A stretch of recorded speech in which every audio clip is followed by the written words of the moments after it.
Hello and welcome back to my YouTube channel. My name is Noah, and I wanted to welcome all of you to another installment of Monologue Monday here on my YouTube channel. Monologue Monday. If you happen to be a returning viewer to this series on my YouTube channel, I want to thank you so much for tuning in. I greatly do appreciate it. If this is your first time being here, I do hope you can take something away from this video. And with that being said, let's get right into it. So in this episode of Monologue Monday, I wanted to kind of discuss my own personal opinions on what I think the future state of housing and living is going to be here in the United States. I think there's quite a few ways that we can potentially interpret what might happen, but these are just a few of my thoughts.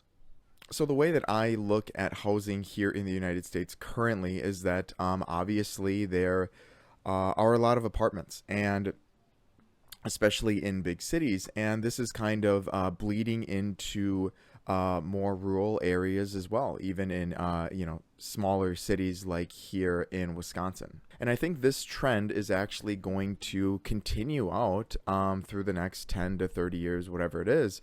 And we're going to see a very, very large amount of people, families, individuals, couples, whatever it may be, living in apartments. There's a few reasons why I think this might be the case, but one of them, at least, is that it's getting increasingly difficult for people to actually get enough money to have a down payment on a house and be able to afford that mortgage that's going to be linked with that house. So the easiest option that people have and families have is to simply, sign a lease for a year, 13 months, 14 months, whatever it may be, and just keep doing that on a yearly basis until it gets too expensive that they either move out to a different apartment or move to a different part of the city or something like that. And with the way that incomes are working right now, and have worked for some time, is that they generally just don't keep up with inflation. So I think what's going to happen is I don't see that changing. Basically, I know that's kind of a downer, but that's at least my own personal opinion. So I think there's going to be this increase of reliance on apartments, but essentially there's not going to be any other alternative. And people won't have an alternative because just the money might not be there. So essentially they won't have a choice but to get into an apartment, right? And like I said, in big cities, this is just how it is, right? In big cities, there's a very small percentage of actual single family homes compared to the amount of people that are living in apartments and so on. And I just think this is going to compound exponentially over the next 10 to 30 years. And of course, there's another aspect that we need to consider, with this hypothesis that I have. I think many of you might be thinking, well, no, that's what I was thinking too, right? Isn't that just the way it's supposed to be? But there's also other things going on, and the biggest thing that I see as a concern is that when you are renting an apartment, right, you do not own any of it, right? That's why it's called renting. It's not a condo or anything like that. You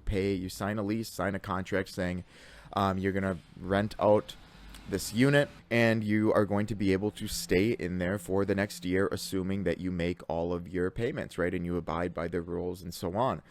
So as years go by, you will not own at any point, right? They don't have a program where if you live in there long enough, you own the apartment, that room, or anything like that, right? That's just not the reality. So this is a little bit troubling because it takes away a normal American, or whatever, normal individual's ability to start acquiring an asset or assets. Generally speaking, a lot of extremely wealthy families, individuals, don't have an issue with this, right? Because they can afford it. So accumulating assets for retirement and just having assets to their name comes a lot easier for these individuals. But for normal people, I think it's going to be extremely difficult to have anything that they actually own. And there's other areas within our lives that are kind of moving towards this direction.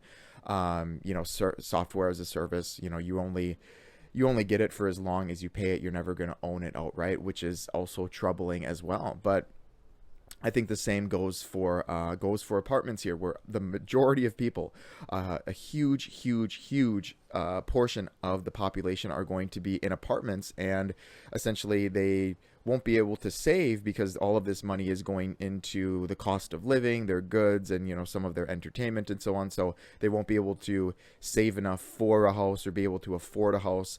And then they're going to be forced in an apartment, and then they're going to have to keep staying there and paying rent and paying rent and paying rent. That money doesn't go anywhere, right? They'll never see that money again.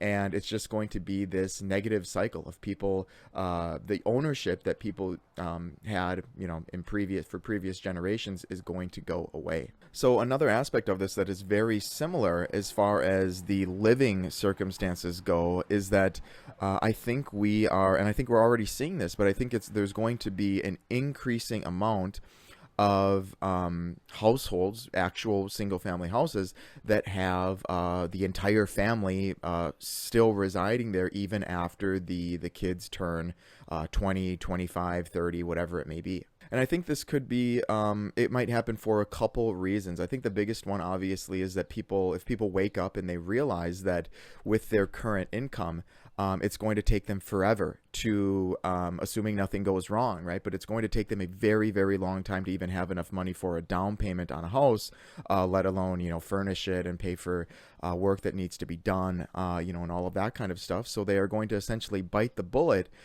and stay home, right? And pay their, maybe help pay a little bit of the mortgage at home, but they'd be getting a obscene deal compared to what they would be paying for in rent.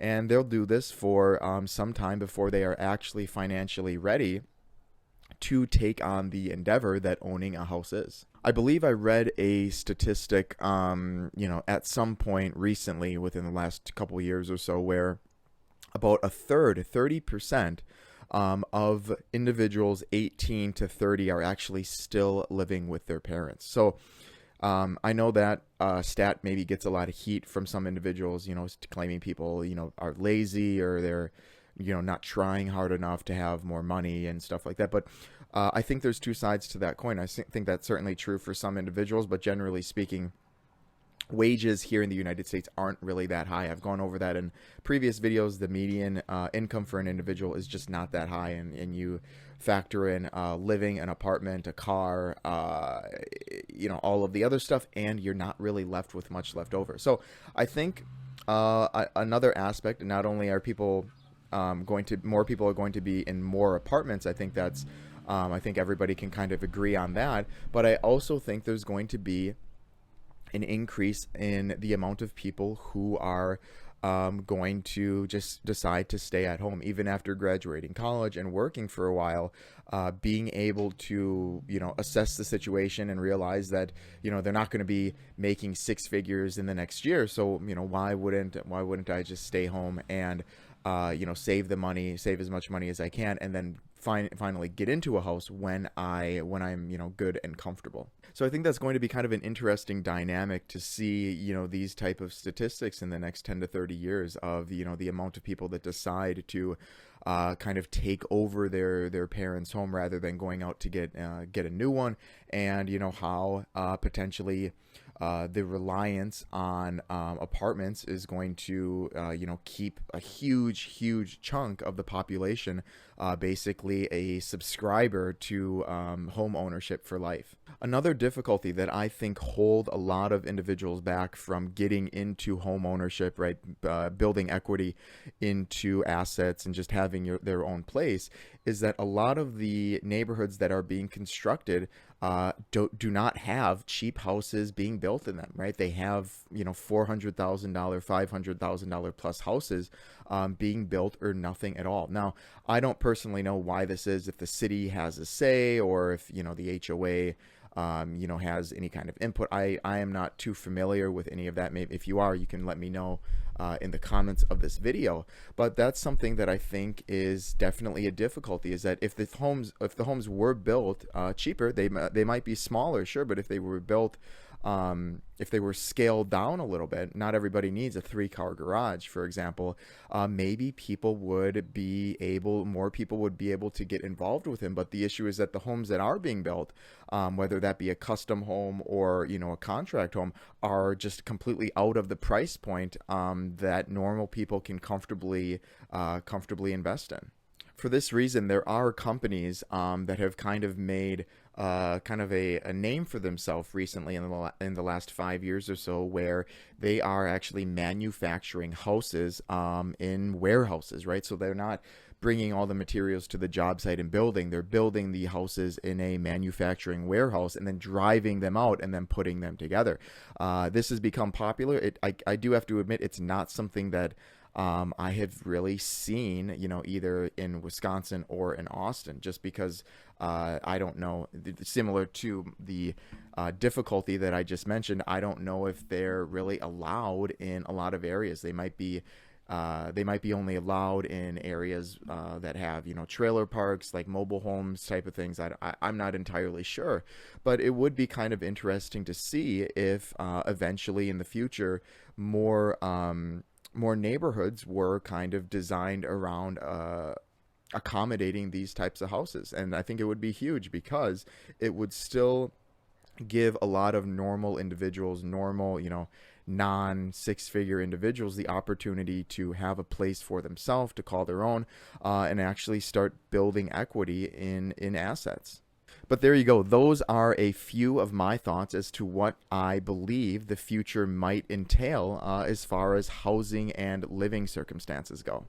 Of course, we don't know what's going to happen, right? Things could be completely different, but these are just a few of my thoughts as to what I believe could potentially happen. And I do want to hear from you. What do you guys think might be the future of housing here in the United States? Please let me know in the comment section below. As always, if you've stuck around this long in the video, I do want to thank you so much for your time. I greatly do appreciate it. As always, I hope you were able to take something away from this video. And of course, happy financing.